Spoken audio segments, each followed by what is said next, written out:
Selamat malam. Sudah lebih dari 1 bulan Satgas Pemberantasan Judi Online dibentuk oleh pemerintah.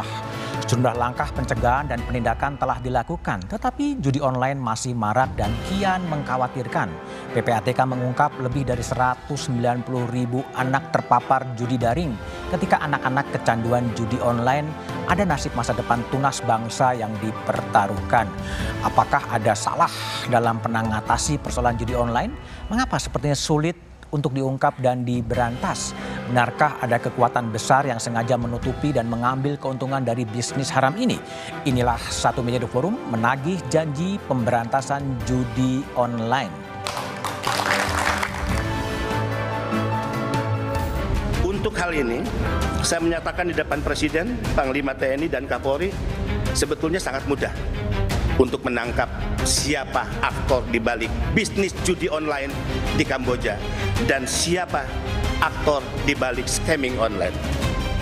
Saya cukup menyebut inisialnya T aja paling depan.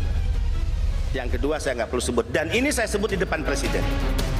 Boleh ditanya kepada Pak Menko, Pak Mahfud MD saat itu, ya, Presiden kaget, Pak Kapolri kaget, agak cukup heboh rapat terbatas saat itu. Orang ini adalah orang yang selama Republik ini berdiri mungkin tidak bisa disentuh oleh hukum.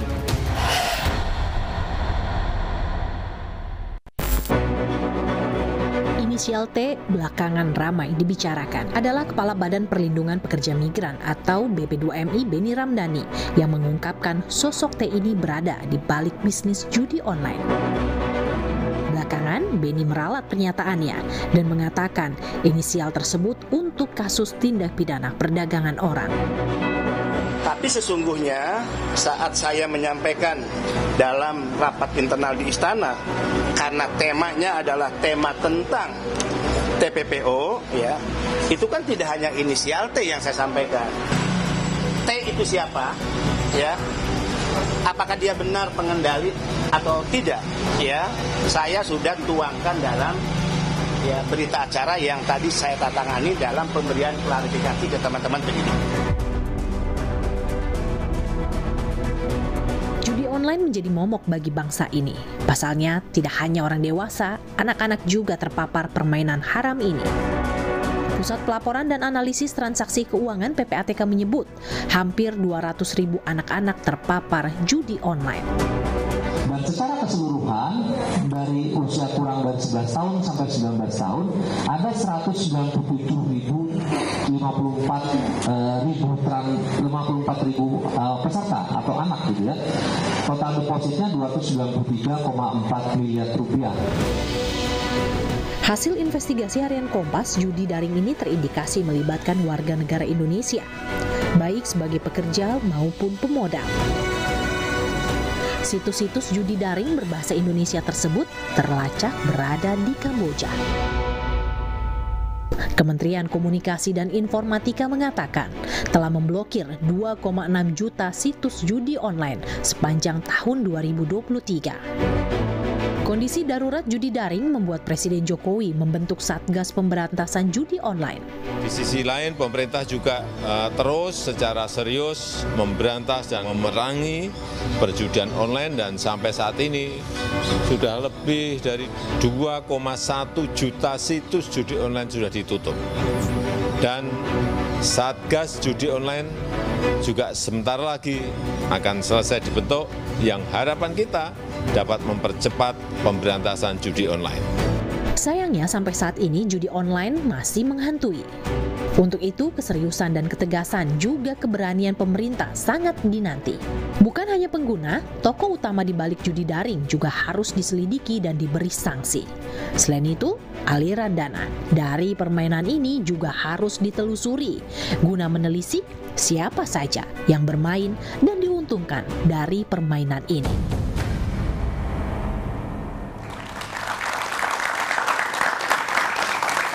Menagih janji pemberantasan judi online adalah tema Satu Meja The Forum malam ini. Telah hadir di studio Sari Febriani, di ujung sebelah kanan adalah anggota tim investigasi harian Kompas yang pernah menulis soal judi online. Kemudian di sebelah kanan saya ada Usman Kansong, Wakil Ketua Harian Pencegahan Satgas Pemberantasan Judi Online. Malam, Bung Usman.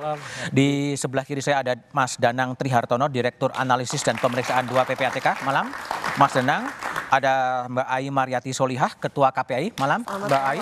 Dan melalui sambungan Zoom telah terhubung dengan Trimedia Panjaitan, anggota Komisi 3 DPR RI yang sedang ada di Batam. Malam, Trimed. Kami juga telah menghubungi Mabes Polri, tapi sampai sekarang undangan kami belum direspon. Oke, saya akan coba memulai dari Sari. Sari, coba tadi ya, kalau kita lihat Benny Ramdhani mengatakan bahwa judi online itu sebetulnya mudah untuk diungkap. Menurut Anda memang yang pernah tim Kompas menginvestigasi sampai ke Kamboja, apakah ini mudah atau agak kompleks atau seperti apa sebetulnya? Untuk mengetahui siapa pemain di balik bisnis judi online yang sangat marak saat ini memang tidak sulit. Kami bukan polisi, tapi kami... Tidak sulit? Tidak sulit. Oke. Bisa dibilang tidak sulit. Kami yang wartawan, bukan polisi, bukan investigator profesional. Itu 7 bulan lalu, Desember 2023, kami berangkat ke Kamboja dan berhasil mengungkap markas judi online yang saat ini beroperasi sangat besar di Indonesia. Dari investigasi itu kami menurunkan 19 artikel laporan yang sudah sangat lengkap sebenarnya, yang masih bisa diakses di kompas.id, berikut video dan foto, dan semuanya sebenarnya sudah tertulis di situ. Yang kami temukan di Kamboja, pertama yang sangat signifikan adalah bisnis judi online yang beroperasi di Indonesia, yang menargetkan pasar rakyat Indonesia, jutaan rakyat Indonesia, itu dimiliki oleh pemodal orang Indonesia. Orang Indonesia? Orang Indonesia, tapi status kewarganegaraannya nanti belakangan bisa saya sampaikan. Lalu yang kedua, mereka memperkerjakan ribuan WNI. Ribuan WNI sebagai pekerja? Ribuan WNI sebagai pekerja. Ada tiga entity kasino yang kami datangi dan kami menginap di sana, tim kami. Ketiganya ini terdaftar, teregistrasi secara resmi dan legal di Kementerian Perdagangan Kerajaan Kamboja. Oke. Jadi dia legal dan bayar pajak ya. Dari data Kementerian Perdagangan Kamboja itu terungkap nama-nama direktur dan sudah ada semua nama-nama itu ya? Ada semua di situ. Jadi itu tadi saya bilang tidak sulit. Tidak sulit ya? Alamatnya juga mencantumkan alamat di Jakarta. Di Jakarta, dan mungkin nggak usah terlalu clear ya, tapi di Jakarta lah kantornya. Ada alamatnya. Ada alamatnya dan bisa dilacak kira-kira. Bisa dilacak. Nah,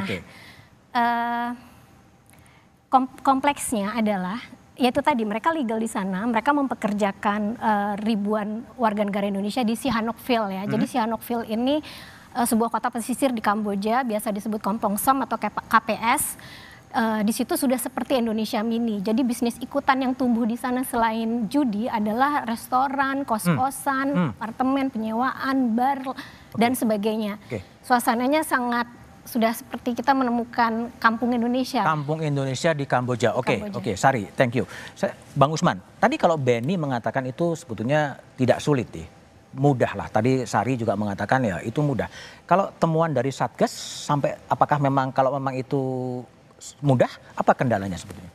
Ya, jadi ada kendala yang pertama dari sisi hukum ini locus delicti ya. Kemudian kalau kita lihat di... Locus delicti itu artinya di Kamboja itu sah ya, legal ya? Di Kamboja itu sah, legal.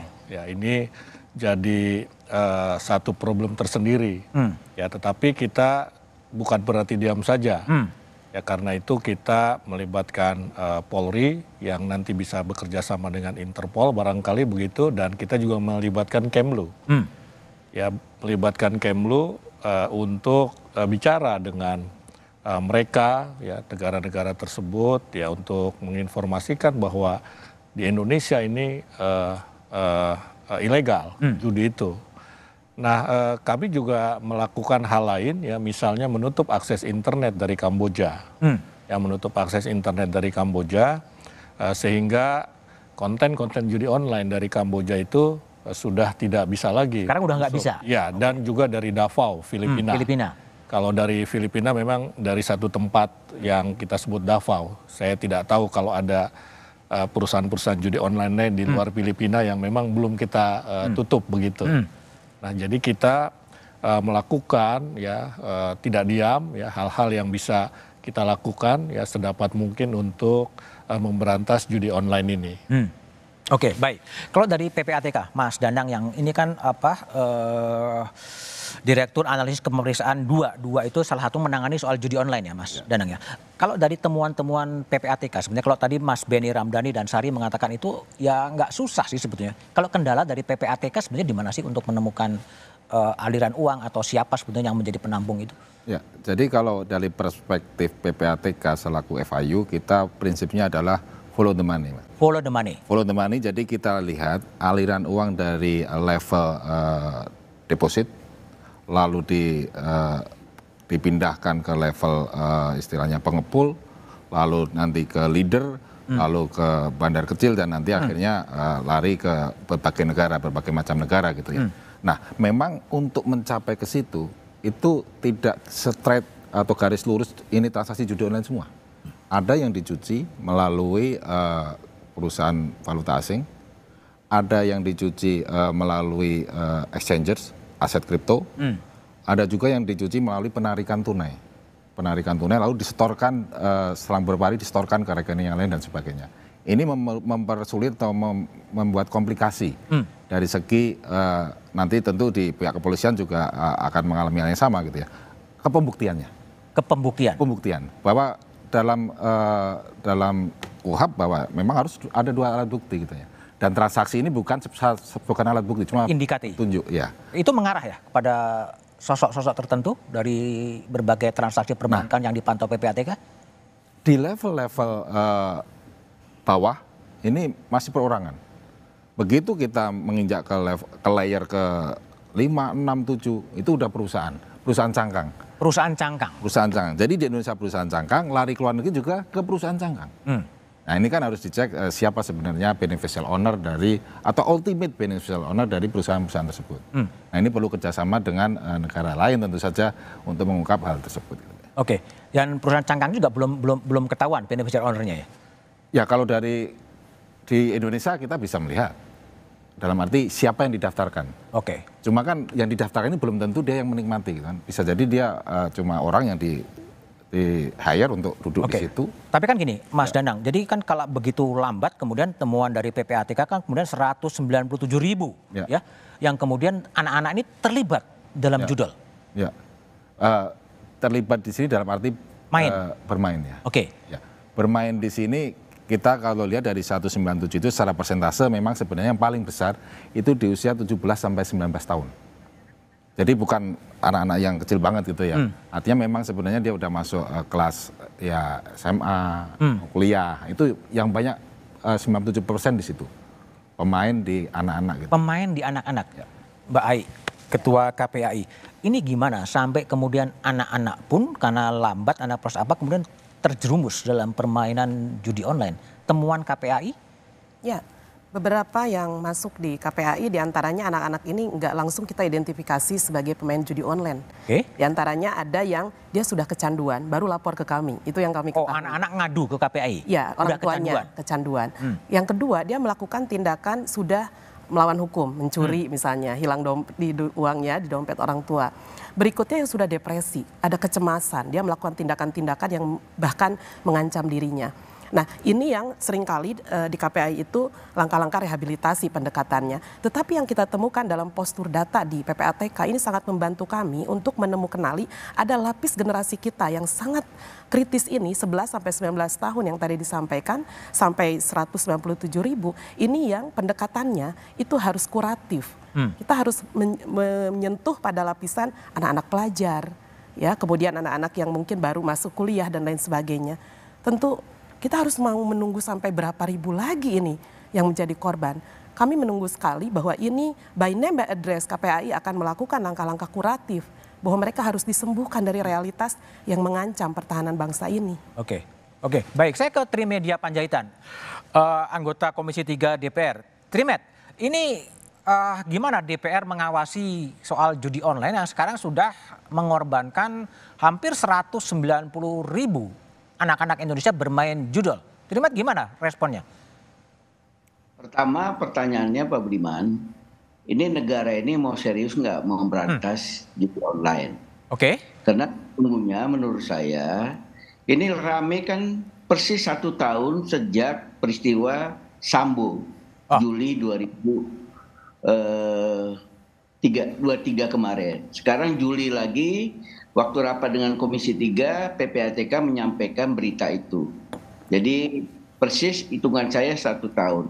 Yang kedua, sama yang hasil penelitian Kompas itu, kalau negara serius memberantas judi online ini tidak terlalu sulit.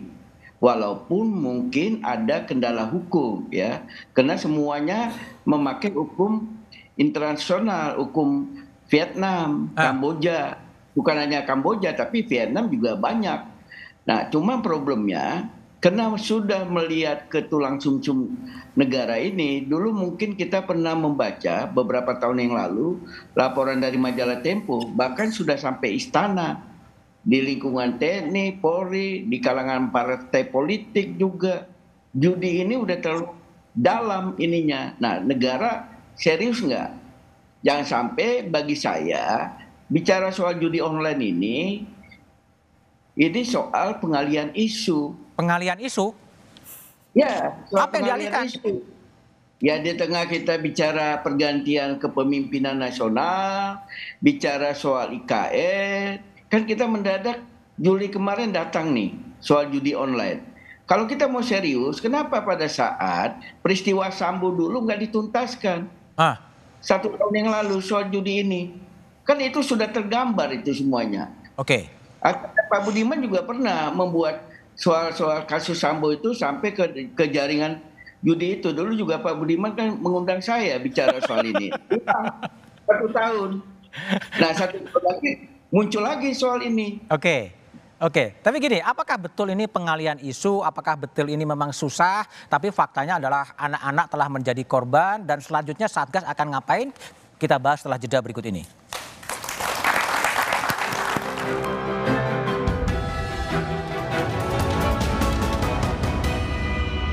Satu meja The Forum. Kembali, Sari Febriani. Tadi Trimedia Panjaitan menyebutkan, mempertanyakan lah, negara ini serius nggak sih sebetulnya? Udah pernah muncul setahun lalu, kemudian sekarang belum apa muncul lagi. Kalau menurut Anda, kacamata Anda sebagai wartawan, ada keseriusan negara atau pemerintah untuk mengatasi itu? Dari investigasi kami 7 bulan lalu, salah satu temuan yang krusial itu sebenarnya kalau bisa dianggap negara pemerintah itu serius atau aparat serius, yang disasar utama dari isu judi online ini bukan situs. Bukan situs? Bukan situs judinya. Karena kuncian utama bisnis judol ini bisa hidup sampai hari ini itu adalah di sistem pembayaran yang sangat mudah. Jadi kami waktu itu turut bermain di berbagai situs judi online dan kami menarik sekitar 100-an rekening yang menampung deposit. Dari rekening itu kami telusuri pemilik rekeningnya. Nama-nama tertentu yang unik itu kami cari alamatnya, kami datangi dan kami cari tahu Anda siapa, bagaimana bisa rekening ada di dalam situs judi online itu. Ternyata rekening-rekening itu adalah rekening-rekening individual yang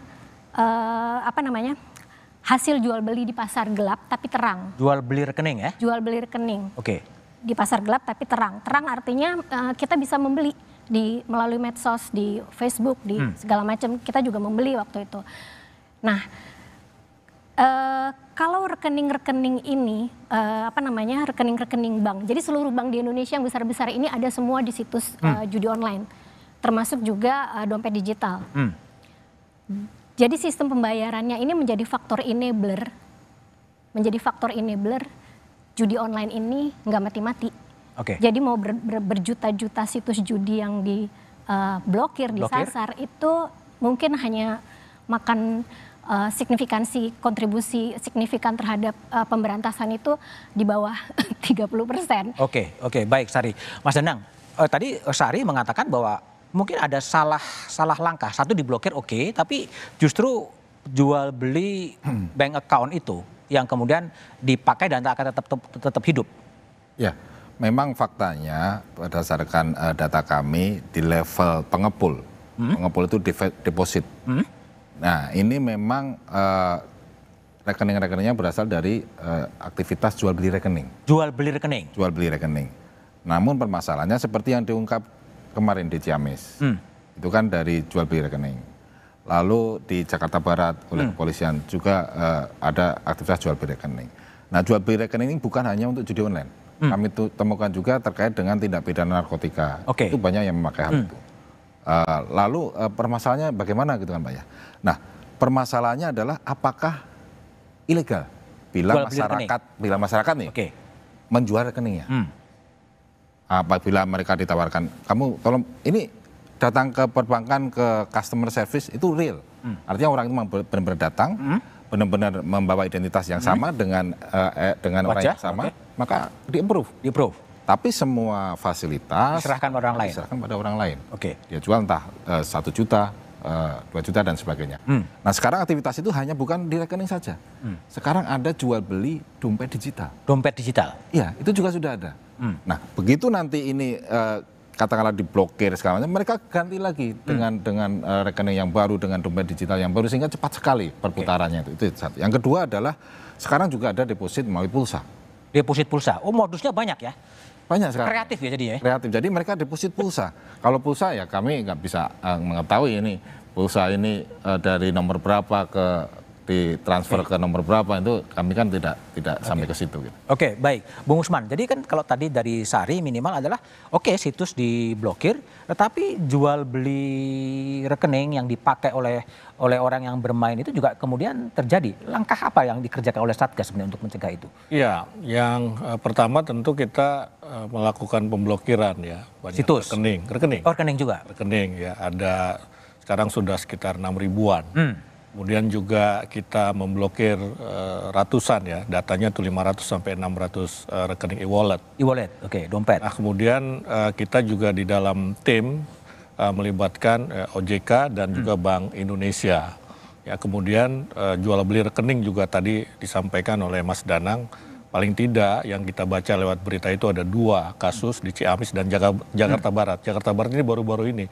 Ya, bahkan sampai ATM-nya itu dikirim ke Kamboja itu. ATM-nya dikirim ke Kamboja? Dikirim ke Kamboja. Nah, ini yang kita lakukan. Ya, kita juga sepakat ya, kalau baca di Kompas 2 hari lalu, wawancara dengan Pak Menkominfo, itu sudah jelas dikatakan bahwa sebetulnya memang enablernya, istilah Mbak Sari tadi, atau kuncinya itu ada di rekening, transfer, sistem transfernya begitu loh.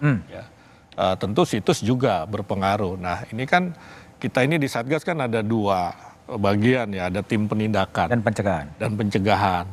Nah, dalam penindakan ini sebetulnya untuk memutus supply, memutus supply, dan supply itu rekeningnya termasuk situsnya, orangnya, pelakunya ini akan diurus oleh bagian tim penindakan. Sementara kalau pencegahan ya lewat edukasi lah, kira-kira seperti itu. Jadi kita pun mengetahui itu ya, tetapi memang ada modus-modus baru tadi yang disampaikan. Misalnya top up pulsa. Kita sudah bicara dengan operator. Ya, operator ini bagaimana nih caranya untuk mendeteksi. Ini kan sulit juga, nggak mudah ini pulsa ini buat apa begitu kan. Ya, apakah memang buat main judi online atau membiayai permainan judi online atau buat ya memang buat pulsa begitu kan. Ya, ini kita sudah bicara, Menteri Kominfo sudah bicara dengan operator seluler begitu. Ya, ada lagi top up di game online yang sebetulnya itu judi online ya, yang pura-puranya lah jadi game online. Ini juga ada modus seperti itu begitu. Oke, baik. Kembali ke Trimedia. Trimedia, ini kan ya, situs diblokir, tapi juga permainan-permainan makin canggih ya. Ada selain jual beli rekening, ada e-wallet, ada top up pulsa. Lalu Komisi 3 DPR ini mau ngapain, Trimed? Kalau lihat perkembangannya begitu kreatif gitu, sementara anak-anak jadi korban. Kan pasangan kedua ini yang paling utama tombak dalam rangka penegakan hukumnya ya kepolisian. Nah, kita tahu pihak kepolisian juga tim cybernya juga sangat canggih ya. Alat sadapnya juga canggih, ininya canggih gitu. Dan hampir semua Polda juga digerakkan. Dan yang kedua, Mabes Polri juga punya Interpol untuk kerjasama nasional. Betul apa yang disampaikan tadi itu soal urusan hukum Thailand ataupun Vietnam. Kalau kita tanya pihak kepolisian kok nggak bisa diungkap, apa iya nggak tahu pemain-pemain utamanya? Banyak orang menduga kan pihak kepolisian tahu siapa pemain-pemain utama. Soal yang disampaikan tadi PPATK, Pak Usman segala macam, Sari, itu kan soal teknisnya. Tapi orang ini kan sesungguhnya tahu. Nah, di mana pihak kepolisian seriusnya untuk melakukan pemberantasan itu? Saya cuma satu bilang Pak Budiman. Political will pemerintah ada nggak? Saya belum pernah dengar Satgas itu tuntas pekerjaannya. Satgas apapun. Termasuk Satgas judi online itu nanti. Targetnya apa nih? Satgas judi online. Bisa nggak menarik, menyeret pelaku-pelaku utama yang menjadikan bahwa bisnis judi online itu adalah bisnis besar. Karena dari keuntungan bisnis judi online itu mengalirnya seperti Bengawan Solo, Pak Budiman, kemana-mana mengalirnya. Bengawan Solo kemana, Triwet? Ya, kemana-mana lah mengalirnya itu. Seperti air di Bengawan Solo. Termasuk ke politisi? Begitu. Ya, saya kira tidak menutup kemungkinan ke politisi ada, ke semua lini lah. Dan itu dari segi keuntungannya luar biasa. Yang korban apa? Yang korban adalah rakyat kecil. Sopir saya itu setiap nggak bekerja di rumah aja nunggu aktivitas, kerjanya main judi online.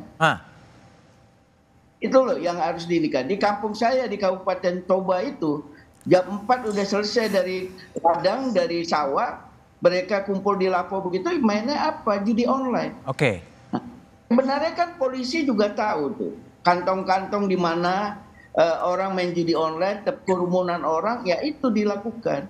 Jadi sebenarnya kalau kita mau serius, tidak usah pakai satgas-satgas. Perintah Presiden kepada Kapolri, kemudian kepada Kemeninfocom, walaupun Kemeninfocom ini kan dihilir. Pak Usman dia dihilir segala macam menghadang itu. Apalagi kalau PPATK kan dia mengintip itu. Bagaimana transaksinya segala macam, dia mengintip. Eksekutornya kan polisi. Saya ini lagi di Batam, saya cerita tadi sama Kapolda Batam, apa kendalanya? Pertama hukum, kedua yang belum disebut dari diskusi kita hampir 30 menit tadi, banyak juga orang Indonesia, terutama para YouTuber itu jadi endorsement. Endorsement judul ya? Iya. Dan di Polda sudah ditangkap itu, kata Kapolda Pak Yan Fitri tadi, endorsementnya. Nah, ini kan jadi kompleks urusannya. Kenapa orang bisa mengendorse situs judi seperti itu? Kenapa nggak langsung dilakukan penindakan? Jadi ini urusannya komprehensif. Sementara kita kalau ada muncul isu bentuk satgas segala macam atau tim pencari fakta nanti segala macam, tapi nggak pernah tuntas. Jadi mudah-mudahan ke depan Presiden Prabowo serius, tidak menggunakan isu judi online ini menjadi komoditas politik, tapi komoditas penegakan hukum. Dan pelaku-pelakunya diseret. Dan itu Pak yang menyampaikan Pak Beni itu ada inisial itu ya sulit ungkapkan dong. Siapa T itu? Masa Tesi yang keluar? Kan nggak mungkin dong. Dianggap dia pelaku jadi judi online, tugas Tesi itu lawak aja, melucu aja, nggak sampai ke sana. Jadi jangan jadi dibuat dagelan. Saya jadi dagelan gitu. Baik. Jadi ada kritikan atau sarkas dari Trimedia bahwa judi online penanganannya seperti dagelan. Gitu. Apakah benar demikian? Lalu apa yang akan dilakukan oleh Satgas untuk betul-betul mengatasi judi online? Kita bahas setelah jeda berikut ini.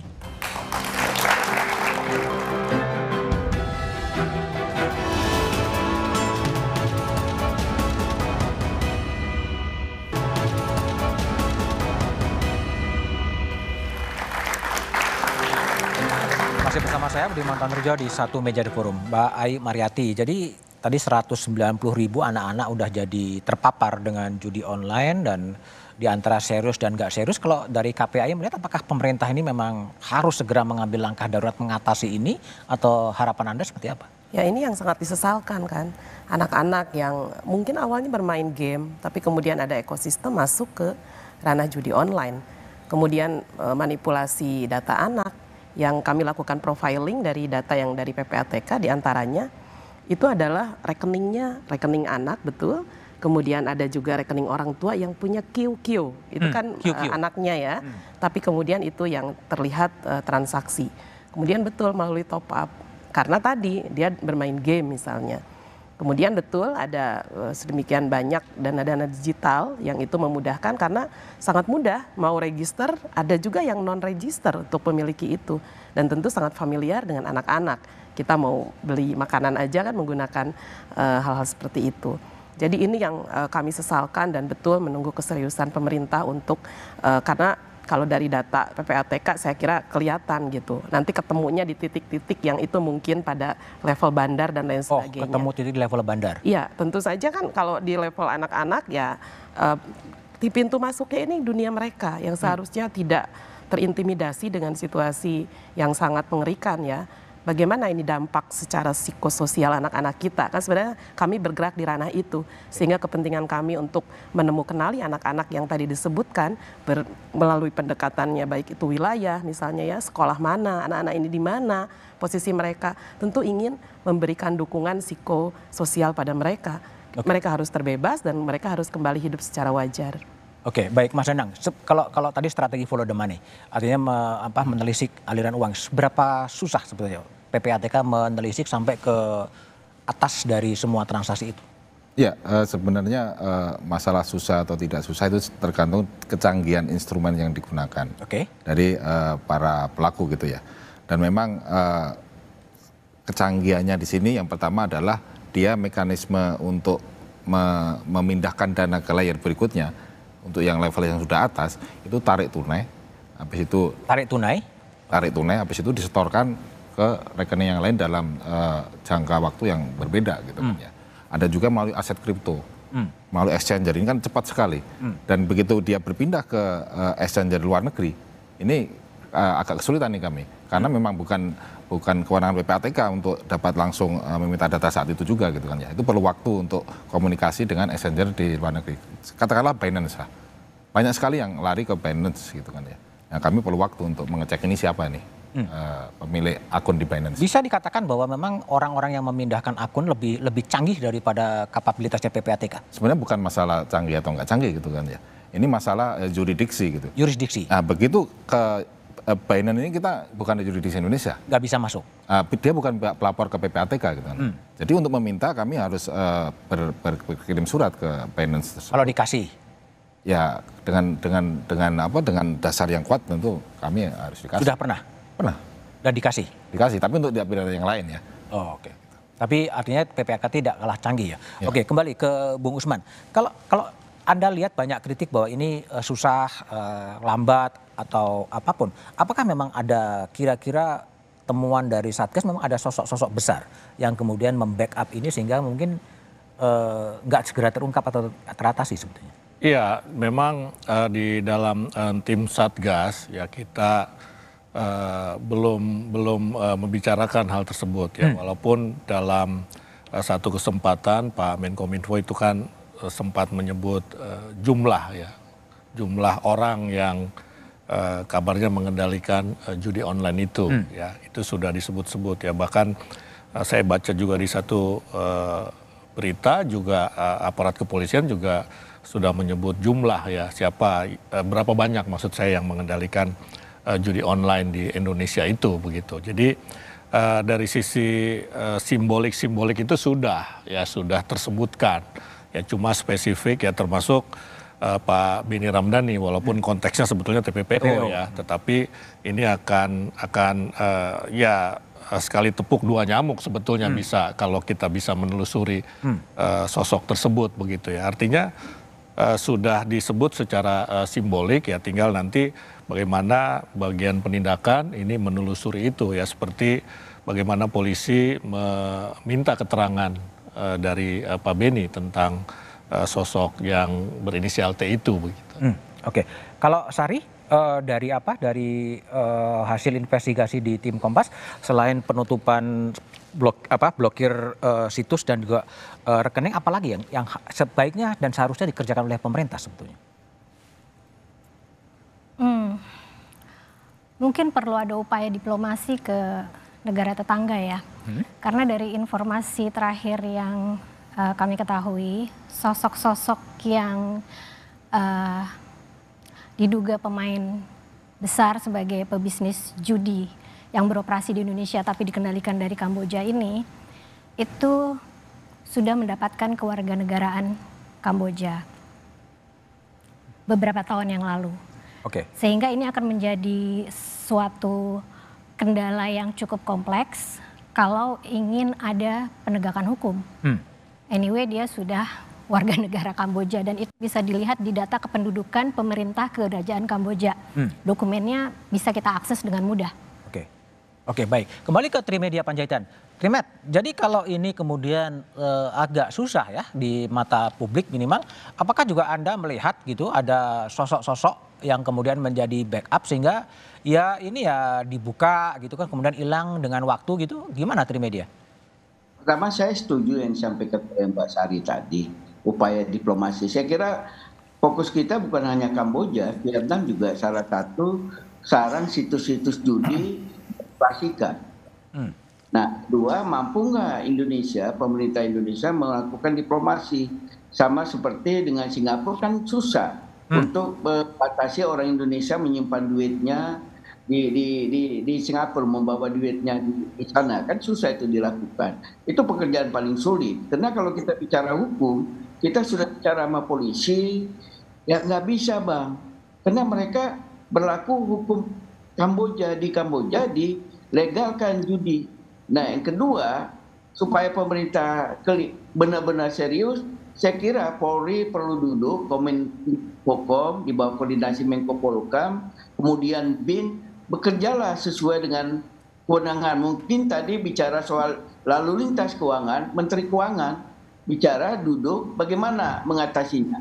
Kemudian juga kalau seandainya ada yang diungkap, jangan sampai kejaksaan, kemudian juga hakim di pengadilan memvonis ringan, tidak ada efek jerak. Kemudian harta kekayaan yang dimiliki oleh pemain-pemain bandar-bandar judi seperti itu bisa kita tidak bisa selamatkan. Yang kita selamatkan adalah generasi kita kan. Hasil survei Kompas tadi saya lihat 51% itu karyawan swasta. Tadi sudah dijelaskan 17 sampai 19 tahun. Usianya itu kan usia produktif yang 10-20 tahun ke depan mereka lah yang akan menjadi penerus generasi kita ini. Itu harus dilakukan. Dan kebetulan ini adalah di ujung pemerintahan Presiden Jokowi ini.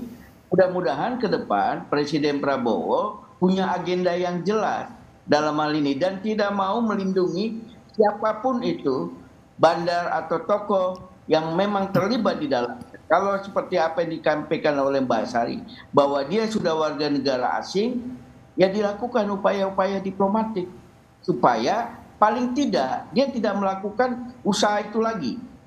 Ya, walaupun tidak bisa dia diproses hukum, dia tidak melakukan usaha-usaha itu lagi, kemudian berlaku hukum di negara tempat dia berada, sehingga nggak merusak bangsa Indonesia. Itu perlu kita lakukan. Nah, mampu nggak kekuatan kita itu kan ASEAN. Masa kita tidak bisa melobi sesama negara ASEAN?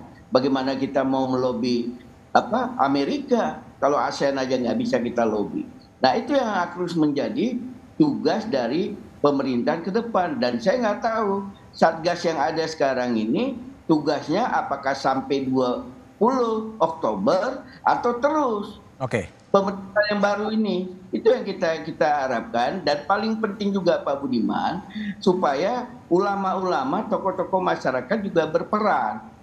Dan saya kira juga Polda, kemudian BIN ya, itu bisa tahu. Misalnya di kampung saya Sumatera Utara, dari 38 kabupaten kota ini di mana yang paling banyak judi. Nah, Polresnya bisa diingatkan, pantau daerah ini. Kemudian bisa breakdown lagi, kecamatan mana, desa mana, bisa di breakdown. Tapi pertanyaannya, kita mau serius nggak? Atau ini? Baik. Jadi Trimet, setelah ini akan kita bahas ya langkah-langkah yang harus dilakukan oleh Satgas. Setelah Satgas dibentuk, kemudian terungkap lagi apa yang akan dikerjakan setelah jeda berikut ini.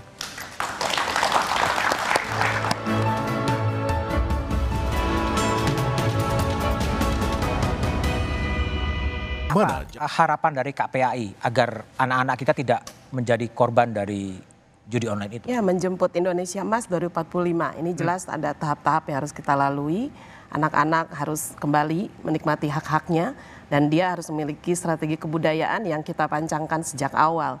Bahwa apapun yang sudah terjadi, misalnya pesatnya teknologi informasi itu tetap harus berada dalam ruang lingkup pendidikan anak-anak kita dan terhindar dari berbagai ancaman ini.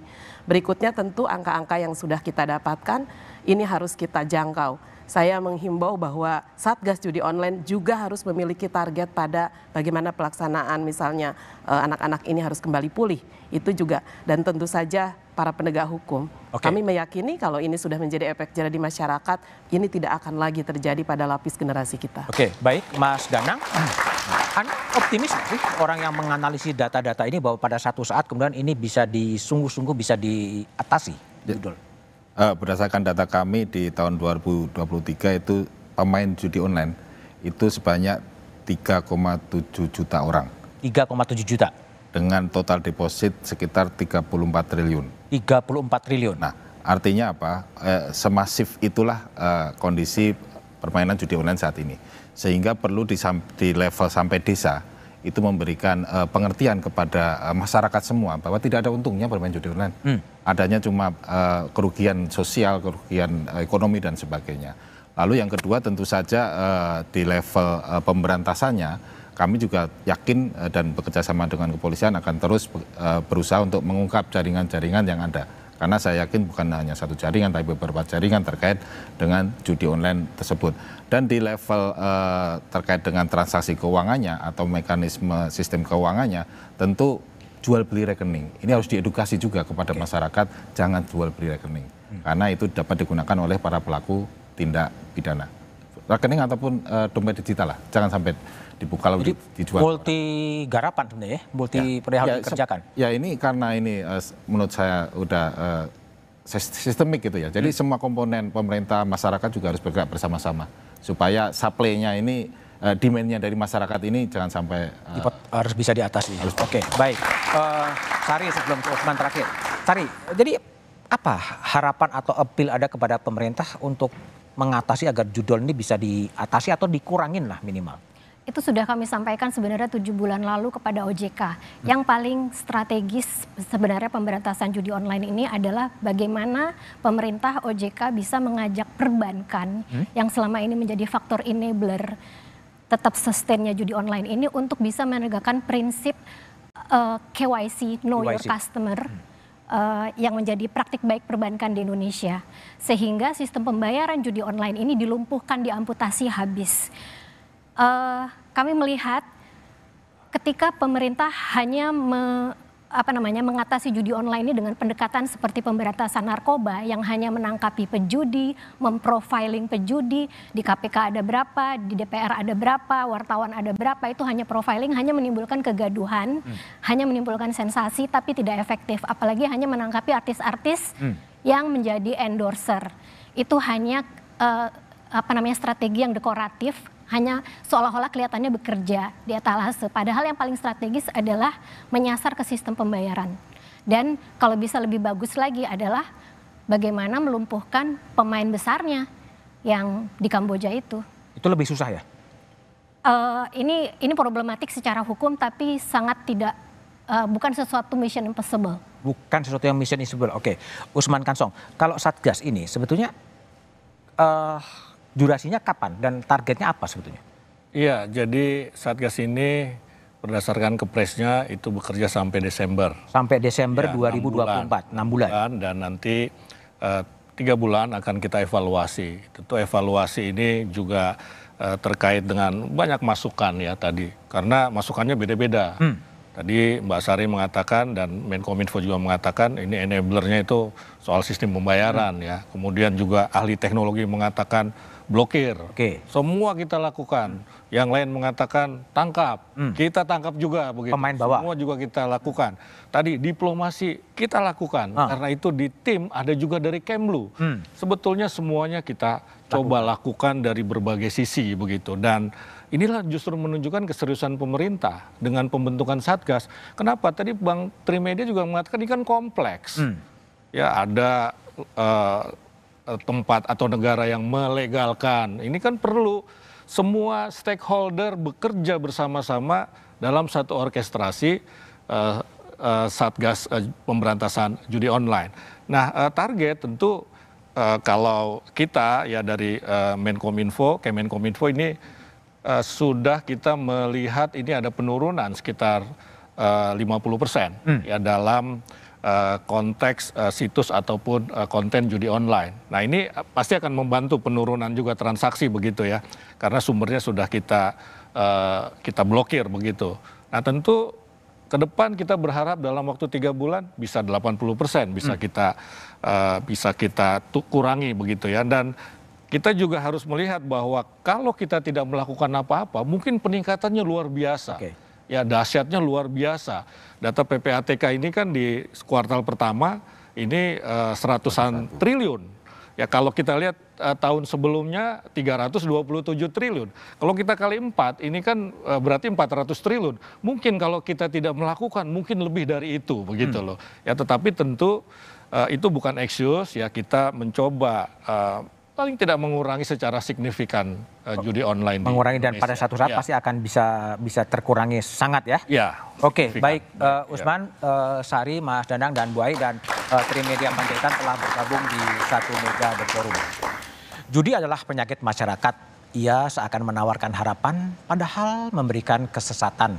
Ia telah memangsa anak-anak dalam ruang kesesatan. Perputaran uang begitu besar sehingga judi bisa menjadi dana operasi ilegal. Butuh komitmen dan bukan hanya retorika untuk mengatasinya agar korban tidak kian membesar. Demikian satu meja The Forum malam ini. Sampai jumpa pekan depan. Selamat malam dan terima kasih.